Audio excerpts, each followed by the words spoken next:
Mustard. Why is 90 why is 90s rap undefeated, y'all? Let's get it. Welcome to Grown Man Bars Live, the best live show on hip hop for adults in America where red solo cups are a sign that things are about to go sideways. While you're here, go ahead and throw hands with the like and subscribe buttons. That stuff really helps us out and it makes me happy. I'm your man, Chad. With me, as always, is the only man who beats rock, paper, and scissors. Big Absolute. BA, what's buzzing, cousin? What is going down, my man? What is good in the hood? It is all good. It's a cold over here, man. And you know, as Southerners, we don't do well with that cold stuff. So Man, Jack Frost is real ignorant right now in the South. I don't know what is going down, but Jack is not for the faint of heart right now. any of y'all watching, if you were from a cold state, you feel free to laugh at me because when it gets below 40, I don't leave the house. The car don't act right. My dog don't act right. Nah. I'm a Anyway, firm believer if I have to put on pants, I don't really want to go. So yeah, I'm I'm a strong. I'll put on a hoodie in a minute. It can be 82 in a hoodie. If I got to put on pants though, you might have to miss me on this event.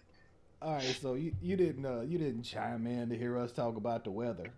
So in this episode, we are looking at why many people still consider the '90s the best era for rap. We're going to talk about now. This isn't look. Everything in rap is objective, so it's not like this is. It's subjective, so it is not like this is objectively true. But many people do think this, and we're going to talk about a lot of factors that come with it. And I promise this argument is way more nuanced and complicated than you think it is. And our answers, I think, to this question may surprise some of you because we aren't just going to be those old guys standing on our lawns telling people to slow down when they drive through our neighborhoods. We understand this. There are reason for the way things are, the way they are, and that's what we're going to talk about. So let's start off with the early '90s era, and I think just based on the history of everything, the '90s, like we all know in hip hop history, that it started with just the DJs. And the MC was the guy who was just hyping the crowd up while the DJ was, doing his thing or switching over, doing whatever. And then eventually, the MCs started to kind of see who could outdo each other, and then they started rapping. Yeah, Now, to me, the '90s is when it started to really get competitive, where everybody started to really get the MCs started to really get, all right, let's do this, man. I really want to show everybody who's the best rapper. And I think that's what spawned a hunger. Yeah, so I think that was part of what spawned that era, which I think that is why the lyricism was so was so good in that era. What do you think? yeah. I mean, I agree. Like, I mean, so everything was a competition, right? DJing was a competition. It wasn't just scratching and mixing. It was hosting parties and having people be able to come to your spot or being able to pick a certain venue or pack a certain park or whatever. And you're right, MCs was just set out to throw your hands up, throw your hands up, and then they went to like little 4 bar setups, right? It's Brooklyn in the house, you know what I'm saying? When I say hey, you say ho, so on and so forth. Um, but I think the thing that really set it apart was when the MC became part of the show, right? Like when the DJ had a certain MC that got high volume, that got that kind of interaction, then that was like your guy, right? And so he started being advertised along with the DJ. So you had, for instance, DJ Red Alert featuring, Biz Marquee or featuring Roxanne Shante or whoever it happened to be, and then that person, and then Busy B and Marley Marl or whatever. Now you got competition, right? Who's finna rock the party the most? And then I think as we felt into the '90s, you had a gap of what to do. It was like a free space. The 90s was a blank page. Like going from the 80s to the 90s, there was no formula to follow, right? The biggest stars in the 80s, in the early 80s, were basically trying not to be funk or rock and roll, but they followed a similar format. They dressed like rock and roll artists, right? Or they had a lot of funk style beats with them, right? So they were just vocalizing over the funk. Well, the 90s threw all of that out. The 90s, people started picking up books and pens, and we started writing, right? And we started getting to it because now it's not just about 4 bar setups. Now it's about clever 4 bar setups. Now it's about storytelling. Now it's about um, can my 4 bar with a little name flip or with a couple metaphors, can that be better than the dude who's part of the crew down the street when we see each other in the park on Sunday? And the conscious movement that we talked about in the last time we talked, like the conscious movement, X Clan, those guys, KRS, like they were also using it like, hey, all right, this is a voice to do something with too, like, so they were doing Yeah, that with it too. So after we moved out of that, like that's just to set up everybody, just to kind of give you just a quick history setup of what led to it. Because what I wanted to talk to, one of the first things is production, the beat production and album production in the 90s. And I think the reason that we can say that the production was so good in the 90s is because all of these guys who we consider god tier Hall of Fame producers now, they were just cutting their teeth in the 90s. yeah, Like all these big time guys that are just legends to us now, those, 6 and 7 figure beats. It costs you yeah, 6 7 figures to get a beat from those guys. They were just cutting their teeth in the 90s. And like RZA, RZA, when Wu Tang came in, he was just coming in, and you were just getting all of these sounds and that same competition that you're talking about too. Like yeah, everybody wanted to see who could have the better sound, who could do the best beats, and who could get the best sounds to use in their beat, who could find the most obscure sample to make a great beat out of. And that competition spawned a lot of that. And there's some changes later on in history, but we'll get to that later. But what'd you think about the production in the 90s? I think the biggest tool that the 90s gave us was sampling. I think understanding sampling and mixing for whatever you hear today, speed it up, slow it down, chop, screw, all the things that the evolution happened, right? They were using real live funk samples, real live R&B sample, a lot of Motown stuff, a lot of jazz breaks. Like the 90s gave us an education, not just lyrically, but it gave us an education on how to make beats, like horn breaks and guitar breaks and piano breaks and a lot of things that you weren't getting in the 80s. A lot of things that now becomes, it's part of a formula to make a song. But before then, I remember one of the first samples was Tom Brown's Jamaica Funk. I remember hearing that in several songs, and I'm like, I love this. But I heard the hip hop before I heard the regular song, which made me now go back and listen to, what I'm saying, the Jamaica Funk. And I'm like, this song was dope. So it actually introduced you to a lot of other genres of music just from the samples, right? And the good ones, they was using Phil Collins, and they were really using a lot of not just uh, music that we played in the clubs or that our audience listened to, but they really dug in the crates, so to speak. You really got funk, you really got jazz, you really got rock and roll. So a lot of the Motown era, James Brown probably has been sampled a million times, easily, right? Al Green's probably been sampled a million times. Parliament Funkadelic probably been sampled a million times. The meters. But sampling is really sampling in the 90s took off. I think without sampling, we never would have got the merger of R&B and hip hop the way it is now. Like now, it's a common thing, right, to have an R&B song basically over a hip hop beat with either a hip hop bridge in it or a hip hop hook in it, or vice versa, where it's a hip hop song with an R&B bridge and an R&B hook. So I think sampling gave us that.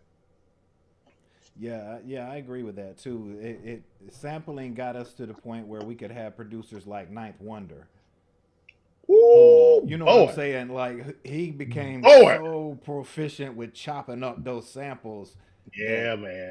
that's just a progression of what started there in the 90s, is what got you there. All right, so let's move to, I just alluded to this earlier, but to lyricism in the 90s. And I just alluded to it because I think it was such a competitive era. And look, we'll admit that at points, I will fully admit at points, it got competitive to the point where it got dangerous and Oh bad. yeah, Like yeah, yeah, there were plenty of times where it was wrong to be as competitive as it was. But there was a certain competitive nature with the professionals that, the great thing I loved was hearing rappers say, whenever they did a posse cut, whenever they were a feature, whenever they were on a song with two or three, four other rappers, they had to have the best verse. yeah, And I love that mindset.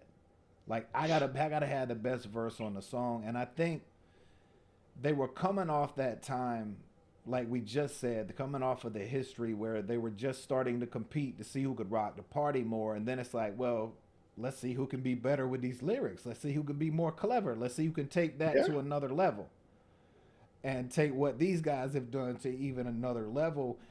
And I'm gonna kind of move all these three together because the lyricism, the album construction, and the radio play with and record sales are all tied together. Yeah, yeah, Because you yeah, can't. definitely. I have them in chapters, but you can't. You have to talk about all these three together because you have to look at how they did it. So radio play was what everybody was after. You wanted to get spins so that people knew to go buy your record, and you had to go to the store. Like we made a joke with some of the young pups in the last one. You had to actually go to Sam Goody with your little $20. What? You had to give them cash, Yeah, and you took they your didn't. They, seat. they didn't take Bitcoin. You know what I'm Yeah, saying? They didn't. You there know what I'm was saying? no With no there, pretend money. we weren't paying on our phones. No, yeah, You yeah. went Ain't and no got Apple that, Pay. Right. and you took it home, and you hoped it was good because Yeah. you couldn't take it back, and you couldn't just forget about it on Spotify like you can now. You had just spent $20 on it, And but you know what's crazy? What we would do is if we really like the artist and they released an EP for those of you that's a it's like a four song sample. It's not four full songs. It's yeah, like extended play. a minute and a half of each song just so you can get used to it. Like we would pay $9 for the EP to wait for the $20 CD, right? That was your only way of knowing that you was definitely spending that $20, right? Mm-hmm. But again, a lot of people, we talk about budgets, and a lot of people weren't well known enough to put out EPs because now you're wasting resources, right? So like you said, you dropped that $20 and you hoped and prayed that you got seven good songs out of that joint. You know what I'm You, saying? Yeah. and see, that was the thing. You hoped and prayed that the two to three radio tracks that they made on that album, because there was a formula, Yep. and obviously I loved it because it was my era. But there was a formula where an album would have two, three, maybe four, depending on how hard they wanted to push it, radio tracks. Yep. And there was a time where they would produce tracks that they knew were not going to be on the radio, Hmm. and they were okay with that. And for us as heads, those were the best tracks. Yeah, that's the ones you was that's what you was trying to get to. Like the radio tracks was cool, and the radio tracks was something for you to go, all right, I can't wait to hear what's not gonna be on the radio, right? Right. So for you to get the song, and what's crazy, it was cleverly put, right? Like albums now, they have intros, outros. We're talking about skits. We're talking about We're talking They about had a breaks. mood. They had a mood. They Yeah. had a And it whole flowed. They built it. It flowed. Even the album, the way the songs were put on told a story, right? But that's what like they would bury that one like fire track at like track 12, and you'd be like, "Yo, I got the such and such CD, right?" And I know we was listening to track 2, track 3. We heard them, but did you hear 12? Like 12 is that fire, my theory on those albums in the 90s, track 12 was almost always a dope track. Almost fire, on every album, fire, track 12 fire. was almost, and it was not a radio track. You could tell they were not going to put it on the radio. That's why it was 12, Mm-mm. but it was almost always fire. Yeah, track But 12 was that I'm cutting loose. But well, I say that they had more of all of them had more of a theme. Like there was an attitude. Like if you use Outkast for an example, they started with Southern Playalistic, which was more closer to trap in Hmm. Atlanta at the time. Then they went to AT which was something off the wall. Something totally different. Then they went to Aquemini, which was Which something was off like the a wall. marriage of the, but it was also like a marriage of the two. Like Right. it was like the Aquemini was the thing that made Southern Playalistic and ATLians make sense for why they were two separate sounds. It was And almost like get you to Aquemini. and unrelated to this conversation, but also why they eventually split back up. Yeah. Because they came anyway. Um, but I say that to say there was 2 years in between those. Excuse me. There was 2 years in between each one of those releases. We waited on that, but they knew they had that time. They could take that time, which is something that we'll get to here shortly. They had the time because the market was built to make us wait. Like we Yeah. didn't have a choice. We didn't have something that I'm going to get to here shortly. We didn't have the internet, so we had to consume our music in a different way. We had to listen to radio. We had to catch what DJs were on mixtapes. You know, what DJ had a hookup with a certain rapper that could get a release on something early. That was really the only way we were getting anything new. So we couldn't consume it as fast. And we got a mixtape. That mixtape would last us for a month. Oh yeah, yeah, yeah. And you would run it back and you would play the hell out of it. But kind of to back up real quick about the lyrics part of how you got here is like I said earlier about it being an open book, like a free page. Like stylistically, there was nothing, right? In the 80s, there was nothingness, right? And then you had Busy Bee, Curtis Blow, right? You had Funky 4+1. You had, Roxanne Bang, Shante bang, and bang, and a bang, couple bang, artists bang, early, bang. right? But the formula, the format of success was either Curtis Blow or Run DMC. That was it. You either followed this path or that path, and that was it, right? Then you had, Ladies Love Cool James. You had EPMD. You had Slick Rick. You had Juice Crew with Big Daddy Kane and Master Ace and all of those guys. And it started to give you these veins, right? These paths. And that's the way the 80s ended, right? The 80s ended with all these open highways. Well, now I didn't know I could take this road if I wanted to, or this road if I wanted to. So now I got all of these options of what to be. And then, like you said earlier, take that and the X clans, the KRS ones, the Public Enemies took another avenue and was like, let me teach y'all some history. Let me teach you about us. Let me teach you about the struggle that, right? And then you had the emergence of the Ghetto Boys and Too Short out and Ice T out in the West. And so again, you had all of these lanes and all of these avenues, and nobody told you what lane you had to be in. So you got to pick, right? And you might be this like I joke, but we talked about him on the last show. Like Common used to be Common Sense. Twister used to be Tongue Twister. Like you have a lot of these people that started on an avenue, started on a road, and that road wasn't the road, right? So they were able to take another road because nobody said this the road you got to take, right? You got to find yourself in a pen, and that's the difference in the 90s. You got to find your voice in the pen. Nobody said, hey, if you want to sell a record, it's got to be this, right? It's got to sound like this. It's got to be this, whatever. And you got to give credit to the people who were willing to take chances with their sounds. Yeah. Andre, all right, everybody knows I'm an Andre fan, but Andre, I mean, but he's not the only one. There were a lot of people who just took a lot of chances. I mean, Cameron style. Cameron took a lot of chances. That's a yeah, that was a big leap. Children, Wu Tang. Wu, Wu oh Tang was yeah, oh completely my different God, than everything else. Yeah, Wu yeah, Tang was completely different than everything else. yeah. People were just taking. They were just like, hey, man, let's just do it my way, and Yeah, that really started working. We had diversity with our radio play. We could, we had tons of stations that we could go to. oh man. And we had different DJs that on the radio that we knew were going to play what we wanted to hear, so we would wait on Yeah. their times. It was just totally different how we consumed music. We consumed it a lot slower. I mean, And the process, we ate it up when we got it, but we consumed it a lot slower. yeah, and the process of how we got it disciplined us, right? I think 90s rap gave 90s listeners a sort of discipline that we just don't have now because it's everywhere all the time, whatever, whatever, right?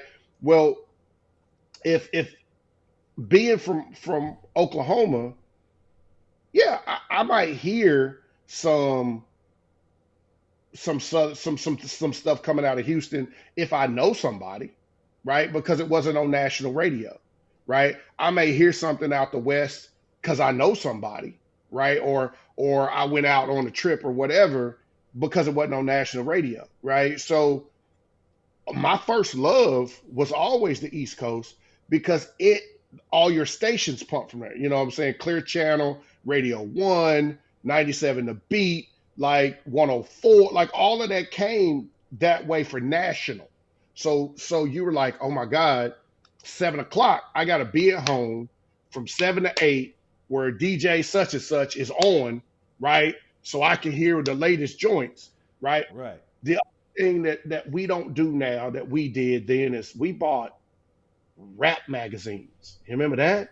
When you had to buy the Vibe or the Source, right? Double XL. Like Double because XL.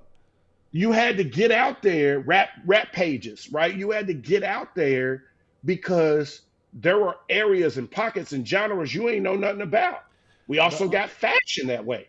Well, the unsigned hype column that me and you were talking about right before the Oh, show, like unsigned hype would give us, people who they still had plenty of connections. It's not like they yeah, just went around to, the small town and found some great rapper. They still had connections, but they brought us every month somebody new to say, hey, keep an eye out for this person. And we yeah. love that. We love that column because we didn't really have any other ways to do that, which let me move into two things about this. One, when rap moved into the digital era itself as far as production, and you know a little bit more about this. I'm not picking on you with that. I've never recorded on an ADAT. Um, Oh, it's and terrible. and It's terrible. you know what it does for music when we went from Oh, it's terrible. analog to digital. Oh, it's Like terrible. It's like it's it's it's a terrible way to live. It is a terrible way for a 13-year-old to try to start his rap career on when you go into a studio and that's the equipment they have. It's horrible you got to cut tape. You because got to y'all literally don't cut tape. understand. Yeah, y'all don't understand what an edit is, right? All of you drum machine program having software mixing, y'all don't understand what. Hey, you got 4 hours. This is what your engineer is. You go in and you do 8 retakes. That's 8 physical cuts of tape. Like y'all understand? Like that's a different headache. Like that's a you take too many breaths in your verse. There is no, oh, we could just edit that out. No, no, no. That's a whole do it again Well, and do it again. here's something that came along with that I don't want to stay on this too long, but the internet and followed by Oh, social media. the Uh, machine. all right, so and I'm gonna put that with the commercialization of hip hop. So the way the way I see the history is when the first 20 or so years of rap, I think most of America and most of the world thought it was a fad, and it was Hmm. eventually just That's gonna fair. fade out. When they realized it wasn't, all of the major record labels said, "Well, we got to go get a piece of this pie." And I think what happened to rap at a certain point after the '90s, because of how popular it was in the '90s and in the aughts, I'll count the aughts as part of that too, in early 2000s. It got so popular that these record labels were like, "All right, we have to find." They did the same thing they did to rock and roll. They said, "We have to go find artist who can hit as many people they who can have the largest audience possible. We need Yep. artists with the largest audience possible to sell as many records as possible." And like I know that if that's what you're trying to do, you're going to water your music way down. Yeah, the product's going to suffer. Mass production is what the machine brought us. And those of you who know me, especially you know I don't ever refer to it by the I name. I call it the machine, right? Sure. um, Mass production and duplication bred a formula that we are now currently in, right? It's a matrix version now to where it literally AI basically does the formula for you now. So you just got to have a face and some people who want to listen to you or at least watch you. But back then when they first started doing that, and I'm just this is not a real rapper. Please don't go look him up and be like, yo, I couldn't find his music, right?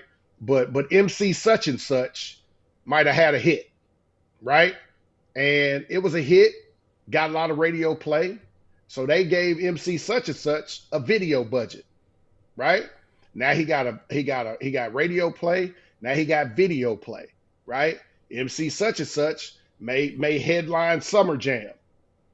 Now you got a tour, right? So MC such and such is out there, da da da da da. They not looking for MC say my name. They looking for MC such and such two, right? And then MC such and such three. Because now that I know how to make money, I don't have time to rediscover the wheel. I'm just going to keep doing that. So you show up with all these fresh ideas and all this pen, and then they tell you this right here. Hey, well, on the first album, let's do this, right? Get you out there, get you established. Then on the next album, we'll give you a little more freedom, right? And speaking as someone who's worked in book publishing for 13 years, it's the same. No, I mean it's the same. Yeah, Book, I mean book publishing is very close to. I was in the music industry for a while, and then I went into publishing. They're very close to how they work together. Publishers are just like music publishers. They do not like to take risks. So when they find something that makes money for them, they just want to keep doing that. They just keep doing it yep, over and over again. And that's a big part of what waters the music down. yeah. And I mean, I won't get into the financial side because that's very complicated how contracts work and all of that. But the one thing that this generation doesn't really have to deal with that you had to actually be conscious of in the 90s was this word or this phrase, right? Being shelved, right? Your product being put on the shelf because you may have had 17 tracks that you spent 2 years building a project on that we will never hear ever. It will never be released, right? And so the reason why the 90s fans had to be so disciplined was we weren't sure if and when the artist was going to come out with another project, right? How, So Sway? so you had to be like, okay, I mean, I thought the first album was good, right? You hear rumors, and what's crazy is you get release dates and you hear rumors about the next project, and then it may not show up at all, right? So whether you got an issue with the label, you got an issue with your label mate, you didn't hit the numbers they thought, and that's what started to really arc off the music, where you start seeing pockets of genres inside of hip hop. They started giving it, you know, party hip hop, conscious hip hop, gangster rap. Like it started to have pockets, and then they just whatever that record label, whatever that set of folks felt like you were into, that's the pocket that label rode, and everybody who did music, you either rode that pocket or you got shelved, Or you went and then you had to independent. figure out something else. Yeah, Or you went independent and you did it the hard way. You sold them out of your trunk until you know, which and I mean, now well, which, everybody's independent now, right? but that, Everybody feel like they can just go independent. but that's what leads us to right now. So right now we don't have record sales anymore Nope, because nobody there's I don't or do they even make CDs anymore? nope. Like we Everything don't is a digital stream available for print on whatever format you want. right. So it's a custom. So anything tangible is custom. So everything is digital. So we've even lost track of how we're getting paid on those because that switch happened so fast. But not only that, like it's consumed a completely different way. You don't ever look at the album. You don't have a shelf full of empty CD cases where you can thumb Yeah, through the liner notes. You don't have any of that. All you get is the music. And this Spotify, Apple Music has millions of tracks on it that I can listen to anything I want to at any point in time. And I pay very little for that considering what that would have cost us. what? And I mean, What? so we get all of that. And that's what I mean with the watered down part is they start to in order to beat there being the market being so big, you got to try to appeal to so many people. You're going to cut it down. You're appealing to the lowest common denominator, Yeah, and that's not to insult anybody because I love hip hop. If you like it, I love it. I don't care what subgenre it is. If you like it, I love it.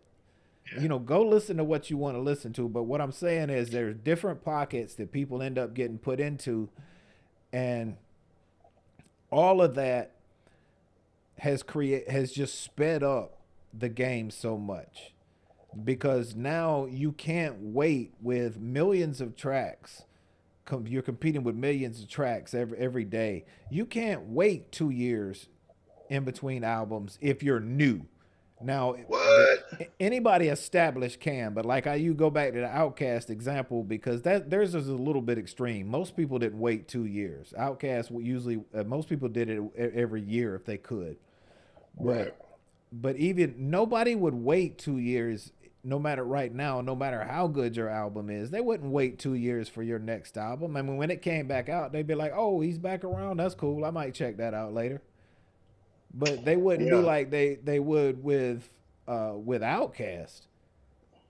They wouldn't like we were with Outkast. Like we were waiting on ATL that. aliens. ATL aliens to equipment I was the longest 18 months in my young hip hop life. And I'm gonna tell you why I say that. I blame the source because the source put the date out that Equipment Eye was originally supposed to be released, and then it wasn't. It was still 5 months after that, right? So you put this clock on. You like, oh yeah, yeah, Outcast supposed to drop, Outcast, and then they didn't drop, and then they didn't drop, and then they didn't drop, and you didn't care because whenever you seen release date such and such, and Sam Goody or Sound Warehouse or Best Buy or whomever said that, hey, that Tuesday, get here early because we only got, and that's the other thing that this generation, y'all don't understand what limited supply is. Like y'all don't understand where We only got 1,000 copies. We only got 5,000 copies, right? Do you realize there were stores where people lined up at 4:30 in the morning when All Eyes on Me dropped? Some stores had 5,000 copies only. That was it. It released on a Tuesday. They opened at 5 a.m. early for the release date. And I, by 2 p.m., there was no more copies. I ain't gonna hold you. I would have been one of them. Yeah. But so I guess to bring this, like, I think I don't necessarily. I mean, it's most of the blame to me feels like it goes with the big record labels. A lot of this, what I'm about to say, I think a lot of the blame for it goes. But these fans are impatient, Very much and so. and they're not. I mean, when they're loyal, they are loyal. I mean, they are crazy loyal when they are loyal, but there's very few people that they are loyal to. I think they're loyal to less artists, but the ones they are loyal to, they are more loyal to them. I mean, they're more loyal to them than we are. Like these, like we talk hip hop all the time, and some of the people that respond to us get offended just by our opinions. Like You know what's crazy about that? I didn't mean to, but like the fan today should have been the fan of the 90s. And that's this how is what we I should mean. have been. Yeah, Right here, this is what I mean by that. We were fans, like you and I literally just was having this conversation right before we went on the air. Like we were fans of not just the artists, we were fans of projects, mm-hmm. right? We're looking at whole albums. Like this album might be top 10, da da da da da. This album may be top 5 all time. This is such and such the greatest album ever. Like we're fans of more than just the artist. We were fan of the art. Now, because they don't have the albums, they're fans of the artist. And I feel like that's a little of the problem because the artist gets a get out of jail free card when they make subpar music because I'm a fan of the artist, right? Like we would buy a project and be like, yo, I wasted $19 on such and such last album because it was not great, right? Not great at all. Um, and you may or may not still rock with that artist later, right? But they earn that because you listen to the whole project, right? You subjectively were like, okay, good, bad, ups and downs. Now, like you said, the attention span is so short. You let somebody drop a song on Thursday, one song on Thursday, and if it's not a TikTok algorithm or something like that, and they don't make another song in 30 days, who? it was You like we become a talked who. about. Like we talked Yeah. about, the Bridge Wars took like 3 years. They, And they were on the radio during the Kendrick Lamar Drake beef, like, oh man, if Drake doesn't respond to this in 48 hours, this is over. And I was like, 48 hours? yeah, that was crazy. You Kind of had pressure? fans talking about he needed to get up at 3 a.m. Kendrick got up. Well, Kendrick was in the studio dropping something at 4 o'clock in the morning. So Drake got till 6:15, like to say something, or it's a rap. What? Like, how good is the music gonna be Yeah, in like, 6 days unless it's something you already wrote that you go in and change for the occasion? yeah, is this a rap beef or we playing snaps? Like, I mean, right? Because again, I'm not saying doing music is easy. Both of us have done it. We have written it. We have produced it. We have been in studios with people trying to get them to to be in. But we were writing 3.5 minute, 4 minute songs, right? Multiple verse, hook, right? Bridge, intro, outro. We were doing that kind of stuff. These dudes are dropping minute and a half tracks. Now, from a financial standpoint, they're extremely more smart than we were. Because if I can get paid as much as they get paid, I could chop that 4 minute song up into 3 songs. You know what I'm saying? Because a lot of these songs is a hook, a verse, a bridge, a hook, song over, right? But because of that, there's no there's no balance. There's no I say all of my stuff in one verse. all of my killer lines, my hitter lines, my trap lines, my drug lines, my party lines, my bitches and hoes line. I say all of that in one song, one verse. I'm done, and then I name it something cool that I think is catchy that has nothing to do with nothing I just said in any of them verses. And then I've got to have, instead of a complete album that has a theme and a tone and a voice to it, I gotta have 14 radio tracks. Yes, I gotta have or 14 streamable. tracks.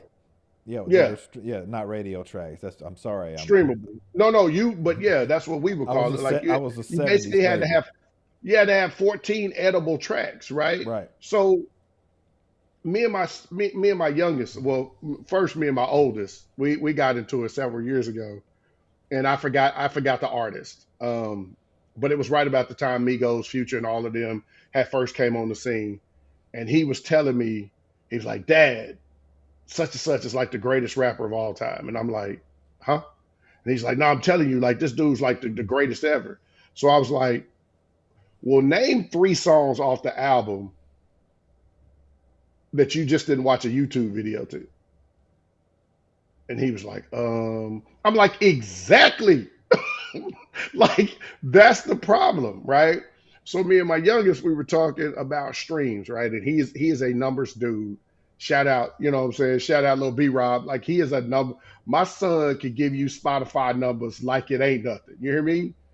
And so we was arguing about Eminem versus Tyler the Creator and Kanye and a couple other things, right? And he spit out this phenomenal set of statistics from Spotify.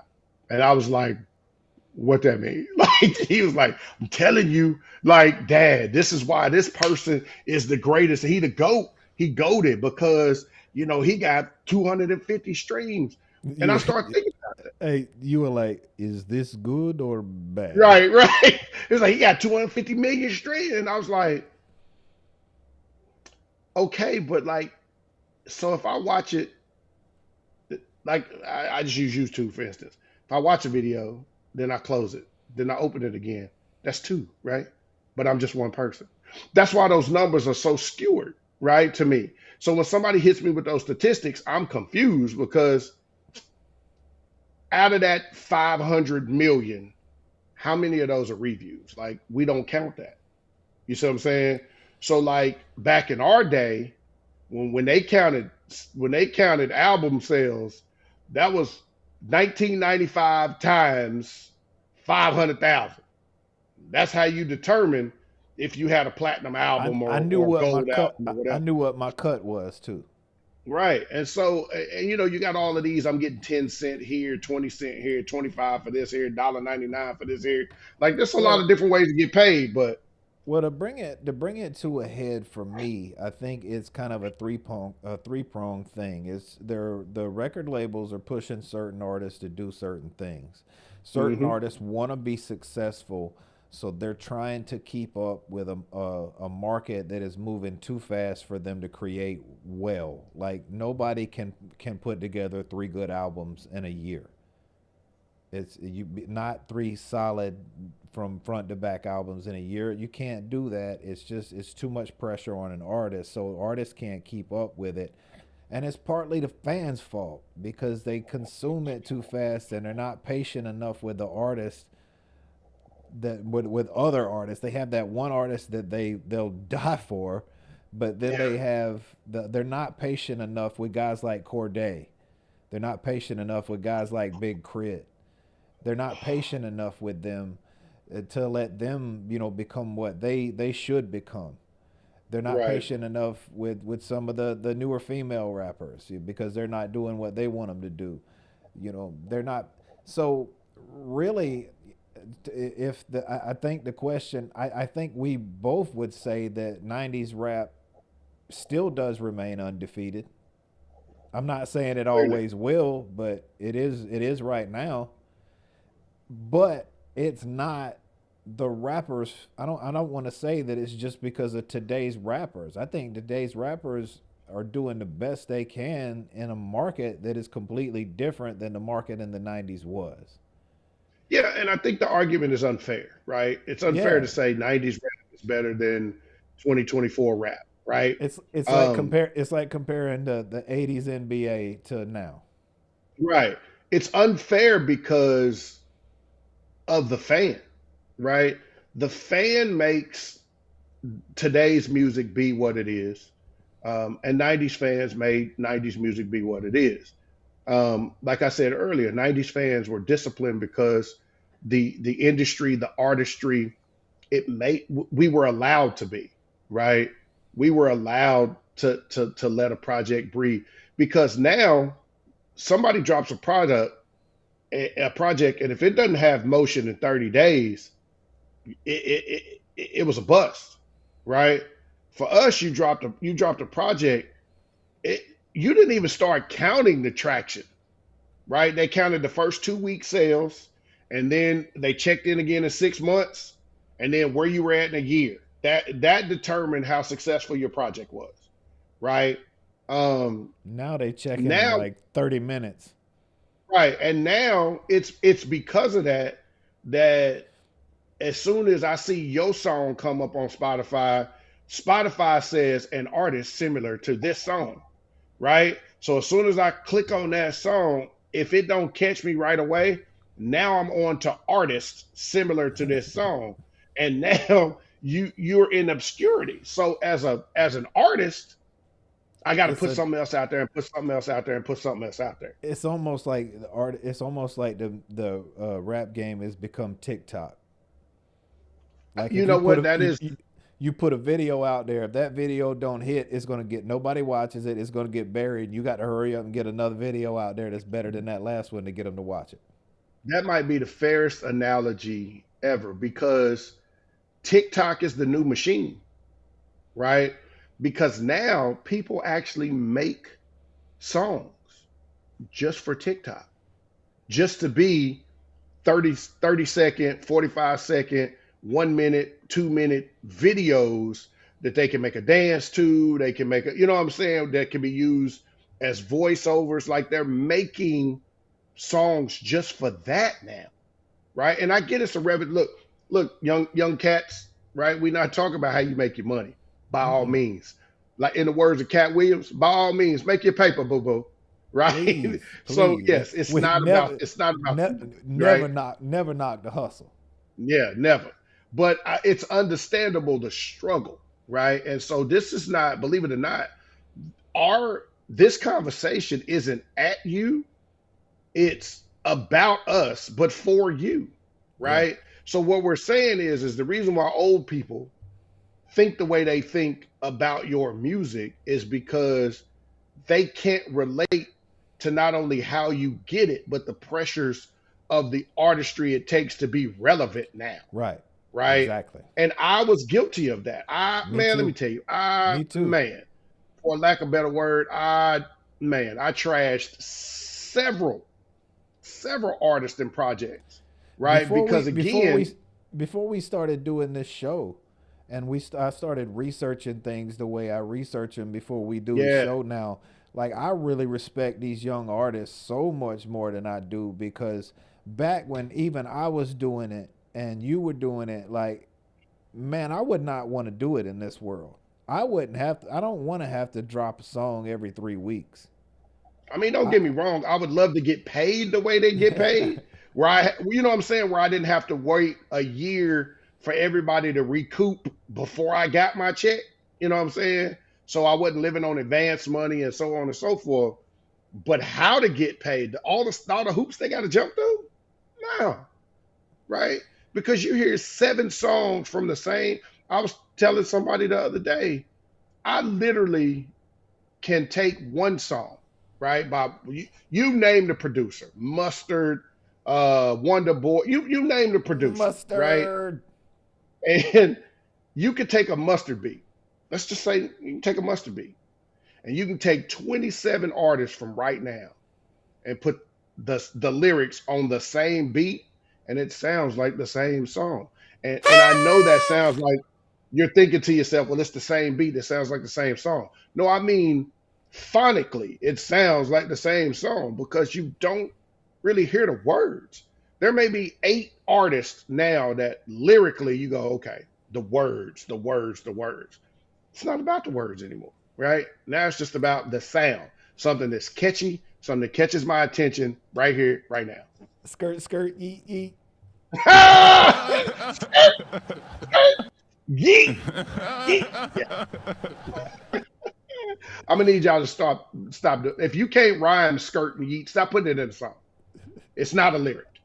All right. It's not a lyric. I'm gonna let that wrap it up for us for y'all. I want to tell y'all thank y'all for hanging in there with us, man. It's Yes, always sir. fun. It is always fun to talk to y'all. I hope y'all get some enjoyment out of this. And if you do get enjoyment out of it, get enjoyment out of pressing those like and subscribe buttons. Hit the like. We will be back here at the same time on the same channel in the same Uncle Willie's barbershop. Willie. Willie won't be here because Willie's always out doing his thing. But we will be back with a new topic for you, and might even be talking a little bit about why today's rappers are so damn sensitive. Hey, emotional. He emotional. But that's it for us. Y'all be good. Have a good night out there, y'all.